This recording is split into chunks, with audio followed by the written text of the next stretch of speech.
একদিন একটি রাখাল ছেলে মাঠে গরু চড়াতে গিয়ে খুব বিরক্ত বোধ করছিল।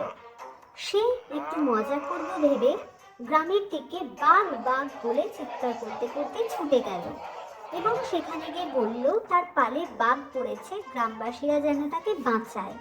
গ্রামের লোকেরা লাঠি নিয়ে তাকে সাহায্য করতে এগিয়ে এলো।